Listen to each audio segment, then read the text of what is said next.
சாட்சிக்காரன் காலில் விழுவதை விட சண்டைக்காரன் காலில் விழுவதே மேல்பாங்க. என்னதான் நம்ம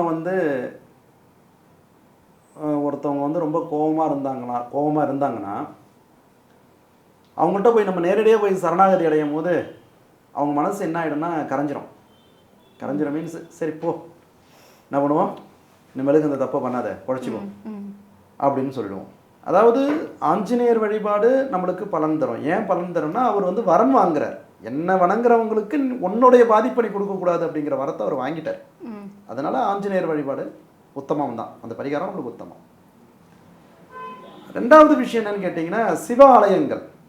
ஏன்னா அவரே ஈசனுடைய ஒரு சொரூபமாக இருக்கிறார். சனீஸ்வரனும் ஈசனுடைய ஒரு சொரூபம். சனீஸ்வரன்கிற ஒரு வேற எந்த கிரகத்துக்கும் கிடையாதே அப்படிங்கிறது இருக்கு. அதனால சிவபெருமான் வழிபாடு ரொம்ப நல்லது. நேரடியாக சனி பகவானே போய் வணங்கலாம். அவரை பொறுத்த வரைக்கும் என்ன தெரியுங்களா, நம்ம தலை வணங்கி எல்லா கோயில்லையும் பாருங்க, நல்லா கவனிச்சு பாருங்க, சனி பகவான் கொஞ்சம் தலை வணங்கி இருப்பார். ஏன்னா அவருடைய பார்வை ரொம்ப முக்கியத்துவமானதாக இருக்கு. சனி பார்த்தாருன்னா அங்கே பிரச்சனை ஆகிடும். அதெல்லாம் நம்ம பார்க்கறதுனால தான் பிரச்சனை. நம்மளே தலை வணங்கினா யாருக்கு என்ன பிரச்சனை இருக்க போகுது அப்படிங்கிற மாதிரி அவருடைய ஒரு எண்ணங்களும் அப்படி இருக்குது. யார் சனீஸ்வரனுடைய எண்ணமும் அப்படி இருக்குது.